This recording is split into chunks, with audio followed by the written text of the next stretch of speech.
I'm Andrew, this is Dennis, we're the Crafty Lumberjacks. Welcome back to Handmade at Home. Well, we have been spending a lot of time at home, and to be honest, we're going a little batty.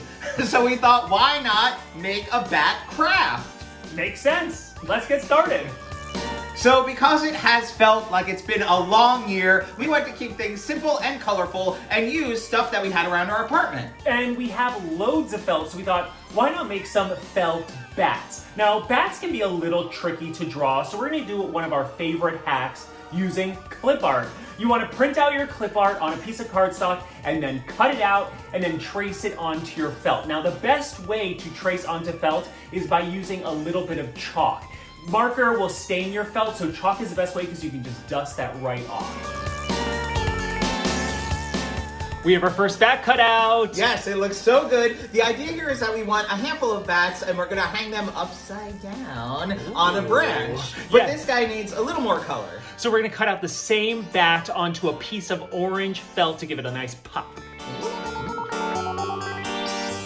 All right, they're looking so good, but now we want to add a face. We're going to embellish it with a little embroidery thread for a mouth and some toothpicks for fangs. Yes, and we're going to paint white. And then this is a moment that all crafters can relate to. We've been holding on to these miniature animal noses since we moved in. My mom was a crafter and she passed this down to us. We couldn't get rid of it, and it's been sitting here for years and years and years. And when we were kind of thinking about this project, we were like, the animal noses. Oh my gosh. We can finally use the animal noses, and it just feels so good to be finally using one of those materials that's been collecting dust. And then, since he's one cool bat, we're gonna add sunglasses because, you know, they don't like to be out during the day. No.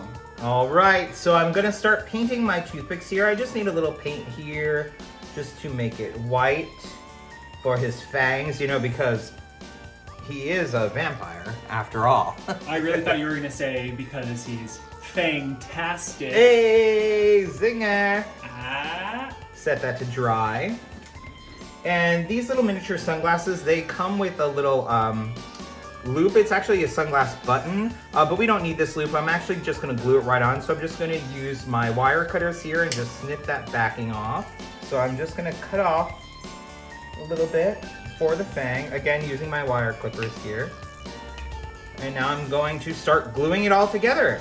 Now, if you don't have a vintage animal nose, I don't know why you wouldn't, but if you don't, you could easily cut one out of felt, or even just use like a little button would be really cute. Oh my gosh, I love a glue gun, but I hate the glue gun flyaways. Only the bats should fly away. Heyo!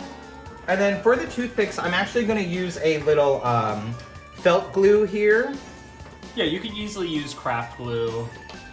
And this glue dries clear, so you don't have to worry if there's a little white there when first applying, because it will dry clear. Oh my gosh, and I think that looks cute as is. We're not even going to worry about the embroidery thread. Yeah, you know, sometimes less is more. When we're crafting, we have all the ideas, and then sometimes just, you know, scaling down is the right idea. Oh my gosh. And then we're going to glue this to the other piece here.